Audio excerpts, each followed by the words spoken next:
ఓం శ్రీ రామచంద్ర పరబ్రహ్మణే నమ. భగవద్బంధువులందరకు హృదయపూర్వక నమస్కారాలు. ఓం శ్రీ రామచంద్ర పరబ్రహ్మణే నమ.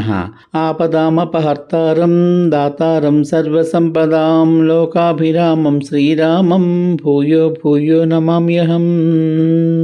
ఓం శ్రీ రామచంద్ర పరబ్రహ్మణే నమ.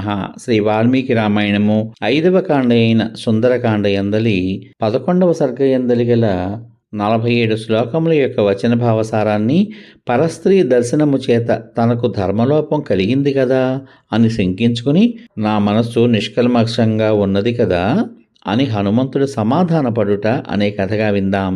హనుమంతుడు మందోదరిని చూడగానే ఈ విధంగా మొదట కలిగిన ఆలోచనను విడిచి స్వస్థ చిత్తుడై సీత విషయంలో మరి ఒక ఆలోచన చేశాడు. ఆ సీత రాముడు లేకుండా నిద్రించజాలదు, భోజనం కానీ అలంకార ధారణం కానీ పానసేవనం కానీ చేయజాలదు. రాముని తప్ప పరపురుషుని ఎవ్వరినీ అతడు సాక్షాత్తు దేవాధిపతి అయినా సరే చేరదు. రామునితో సమానుడు ఎవ్వడూ దేవతలలో కూడా లేడు కదా, అందుచేత ఈమె మరెవరో అయి ఉంటుంది అని నిశ్చయించుకుని హనుమంతుడు మరల ఆ పానగృహంలో సంచరించడం ప్రారంభించాడు. ఆ పానగృహంలో కొందరు స్త్రీలు రతి చేత అలసిపోయారు, కొందరు పాటలు పాడి అలసిపోయారు, మరికొందరు నృత్యం చేత అలసిపోయారు, మరికొందరు మద్యపానం చేత స్మృతి తప్పి పడి ఉన్నారు. కొందరు స్త్రీలు మురజములపైన మద్దెళ్లపైన చిన్న పీఠములపైన ఆనుకుని నిద్రిస్తున్నారు, మరికొందరు మంచి తివాచీలపై శయనించారు. అక్కడ ఉన్న వేల కొలది స్త్రీలు వివిధాలంకారములతో ప్రకాశిస్తున్నారు. వారికి సౌందర్యాది విషయములను గూర్చి ముచ్చటించుకొనుట అలవాటు. వారు ఎవరైనా పాడుకుంటున్న గీతాలలోని అర్థాన్ని గూర్చి మాట్లాడుకుంటూ ఉంటారు. వారందరూ దేశ కాలములు తెలిసినవారు, తగు విధంగా మాట్లాడేవారు. అట్టి స్త్రీలందరూ రథమునందు అభిరతలై అంటే ఆసక్తలై పిదప నిద్రించి ఉండగా హనుమంతుడు చూశాడు. మహాబాహుడైన ఆ రావణుడు ఆ స్త్రీల మధ్య విశాలమైన గోశాలలలో గోవుల మధ్య వృషభం వలె ప్రకాశించాడు. చుట్టూ ఆ స్త్రీలందరూ ఉండగా మధ్యలో ఉన్న ఆ రావణుడు మహారణ్యంలో ఆడ ఏనుగుల మధ్య ఉన్న మహాగజము వలె ప్రకాశించాడు. హనుమంతుడు ఆ రాక్షసరాజు గృహమునందు సమస్త భోగ్య వస్తువులతో నిండి ఉన్న పానభూమిని చూశాడు. పానభూమిలో వేరువేరుగా ఉంచిన లేళ్ల మాంసములను, అడవి దున్నపోతుల మాంసములను, అడవి పందుల మాంసములను, విశాలమైన బంగారు పాత్రలలో సగం తినగా మిగిలిన నెమళ్లను, కోళ్లను చూశాడు. పెరుగు, సౌవర్చల లవణము కలిపి వండిన వరాహములు, వార్ధాన రకములను పక్షులు లేదా ఒక విధమైన మేకపోతులు, ఏలుబందులు, లేళ్లు, నెమళ్ళు మొదలైన వాటి మాంసములను చూశాడు. అక్కడ తినడానికి సిద్ధంగా కొక్కెర పక్షులను, దున్నపోతులను, ఏకశల్యములను, మత్స్యములను తయారు చేసి సిద్ధంగా ఉంచిన మేకలను, అనేక విధములైన లేహ్యములను, పేయములను, వివిధములైన భోజ్యములను చూశాడు. ప్రధానంగా పులుపు, ఉప్పు వేసిన వివిధ పదార్థములతోనూ, రాగములతోనూ, షాడవములతోనూ, ఇటు నటు చిమ్మబడి ఉన్న అమూల్యమైన హారములతోనూ, నూపురములతోనూ, కేయూరములతోనూ, పానపాత్రలందు పడవేయబడిన వివిధ ఫలముల తోడను, పుష్పములు చల్లి అలంకరింపబడిన ఆ నేల ఎక్కువ శోభను పోషిస్తోంది. శయనములు, ఆసనములు అక్కడక్కడ ఉంచి చక్కగా అలంకరించడం చేత ఆ పానశాల అగ్ని లేకుండగానే మండిపోయేటట్లుంది. ఆ పానభూమిలో అనేక విధములైన మాంసాలను మంచి పాకాది సంస్కారములచే సంస్కరించి వాటితో అనేక పద్ధతులలో భక్ష్యములను తయారు చేసి నేర్పుగా చూడడానికి ఇంపుగా ఉండేటట్లు అమర్చారు. అట్టి మాంసములతో పాటు మద్యములు కూడా అక్కడ ఉన్నాయి. శ్రేష్టములు, నిర్మలములు అయిన సహజముగా లభ్యమయ్యే మద్యములు, చక్కెర, తేనె, పుష్పాలు, ఫలాలు మొదలైన వాటితో తయారు చేసిన కృత్రిమ మద్యములు, సువాసన కలిగించే వివిధములైన చూర్ణాలతో సంస్కరించి వేరువేరుగా అక్కడ ఉంచబడ్డాయి. ఆ పానభూమి యందు అంతటను కూడా అనేక ఆకారములలో కట్టిన పుష్పమాలలు, బంగారు వికారమైన పెద్ద పాత్రలు, స్ఫటిక వికారములైన పాత్రలు, బంగారు చిన్న పాత్రలు ఉండడం చేత అది చాలా అందంగా ఉంది. హనుమంతుడు బంగారు కడవలలోనూ వెండి కడవలలోనూ అధిక ప్రమాణంలో ఉన్న శ్రేష్టమైన మద్యాన్ని, మద్యముతో నింపిన బంగారు పాత్రలను, మణులు పొదిగిన పాత్రలను, వెండి పాత్రలను చూశాడు. అక్కడ కొన్ని చోట్ల ఉన్న పాత్రలలోని మద్యం సగం మిగిలి ఉంది. కొన్ని చోట్ల పూర్తిగా తాగేశారు. కొన్ని చోట్ల అసలే తాగలేదు. హనుమంతుడు కొన్ని చోట్ల అనేక విధములైన భక్ష్యములను, కొన్ని చోట్ల వేరువేరుగా మద్యములను, కొన్ని చోట్ల తినగా మిగిలిన అన్నాలని, కొన్ని చోట్ల బ్రద్దలైపోయిన పాత్రలని, కొన్ని చోట్ల కలచివేయబడిన ఘటములను, కొన్ని చోట్ల పుష్పమాలలతో కూడిన జలములను, ఫలములను చూస్తూ సంచరించాడు.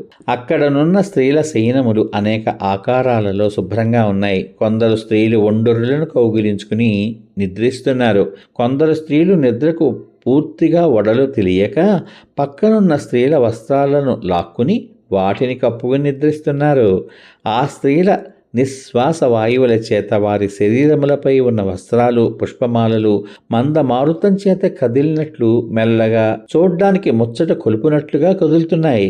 చల్లని చందనము, మద్యము, తేనె, రసము, అనేక విధములైన పుష్పమాలలు, అనేక విధములైన ధూపాలు, వీటి అన్నిటి వివిధ సుగంధాలను వ్యాపింపచేస్తూ వాయువు నలుమూలల వీస్తున్నది.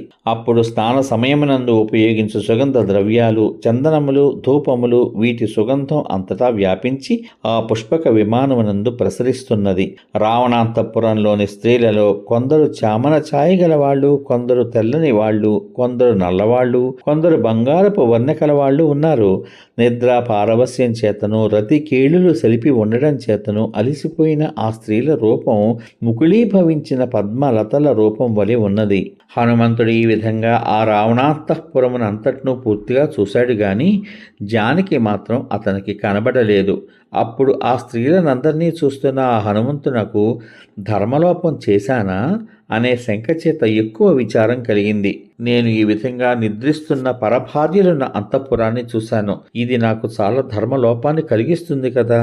నేను పరభార్యలను నా దృష్టికి విషయంగా చేసుకోను కదా. కానీ ఈనాడు ఇక్కడ నేను ఈ పరభార్యలను పరీక్షగా చూడవలసి వచ్చింది అని హనుమంతుడు విచారపడ్డాడు. హనుమంతుడు ఏదైనా ఒక కార్యాన్ని నిశ్చయించి దానిపై మనస్సును స్థిరంగా నిలపగలవాడు. ఉత్తమమైన ఆలోచనలు కలవాడు. అట్టి ఆ హనుమంతునకు మొదట ఇట్టి ఆలోచనలు కలిగినా మరల కార్య నిశ్చయాన్ని చూపే మరొక ఆలోచన కలిగింది. పరపురుషులెవ్వరూ లేరు కదా అనే విశ్వాసంతో ఇష్టం వచ్చినట్లు పరుండి నిద్రిస్తున్న రావణుని భార్యలను నేను చూచిన మాట వాస్తవమే అయితే నా మనసులో ఎట్టి వికారము కలగలేదు కదా. మంచి పరిస్థితులలో గాని, చెడ్డ పరిస్థితులలో గాని, పుణ్య కార్యములందు గాని, పాప కార్యాలయందు గాని ఇంద్రియములు ప్రవర్తించడానికి మనస్సే కారణం. ఈ స్త్రీలను చూసినా కూడా నా మనసు ఎట్టి వికారం చెందకుండా స్థిరంగా ఉంది. సీత కోసం నేను మరొక చోట ఎక్కడా వెతకజాలను కదా. స్త్రీలను వెతకవలసి వచ్చినప్పుడు స్త్రీల మధ్యకే వెళ్ళి వెతకవలసి ఉంటుంది కదా. ఏ జంతువు ఏ జాతికి చెందిందో ఆ జంతువును ఆ జాతి ఎందే వెతకవలసి ఉంటుంది కదా. తప్పిపోయిన స్త్రీని ఆడలేళ్ల మధ్యకు వెళ్ళి వెతికితే దొరకదు కదా. అందుచేత నేను నిష్కల్మషమైన మనస్సుతో ఈ రావణాంతఃపురమునంతా వెతికాను. జానకి మాత్రం కనబడలేదు. వీర్యవంతుడైన ఆ హనుమంతులకు రావణాంతఃపురంలో దేవగంధర్వ నాగకన్యలు కనబడ్డారు కానీ సీత మాత్రం కనబడలేదు. మహావీరుడైన హనుమంతునకు అక్కడ ఎందరో ఉత్తమ స్త్రీలు కనబడ్డారు కానీ సీత మాత్రం కనబడలేదు. అప్పుడు అతడు అక్కడి నుంచి కొంచెం దూరం వెళ్ళి దీర్ఘాలోచన చేయడం ప్రారంభించాడు. శ్రీమంతుడైన ఆ హనుమంతుడు ఆ పానభూమిని విడిచి ఇంకా ఎక్కువ ప్రయత్నంతో ఆ అంతఃపురాన్ని వెతకడానికి ప్రారంభించాడు. సమాప్తం. ఇంతవరకు మీరు శ్రీ వాల్మీకి రామాయణము 5వ కాండైన సుందరకాండ యందలి 11వ సర్గ యందలి గల 47 శ్లోకముల యొక్క వచన భావసారాన్ని పరస్త్రీ దర్శనము చేత తనకు ధర్మలోపం కలిగింది కదా అని శంకించుకుని నా మనస్సు నిష్కల్మషంగా ఉంది కదా అని హనుమంతుడు సమాధానపడుట అనే కథగా విన్నాం. రేపటి భాగంలో శ్రీ వాల్మీకి రామాయణము 5వ కాండ అయిన సుందరకాండ యందలి 12వ సర్గ యందలి గల 25 శ్లోకముల యొక్క వచన భావసారాన్ని సీత మరణించినదేమో అని శంకించి హనుమంతుడు ఉత్సాహ విహీనుడగుట, మరల ఉత్సాహం తెచ్చుకుని స్థానాంతరములలో వెతకుట, ఎక్కడా సీత కనబడకపోవడం చేత మరల అతడు నిరుత్సాహం చెందుట అనే కథగా విందాం. ఓం శ్రీ రామచంద్ర పరబ్రహ్మణే నమః. శ్రీరామ రామ రామేతి రమే రామే మనోరమే సహస్రనామ తత్తుల్యం రామనామవరాననే. ఓం శ్రీరామచంద్ర పరబ్రహ్మణే నమః. సర్వే జనా సుఖినో భవంతు. శుభమస్తు. స్వస్తి.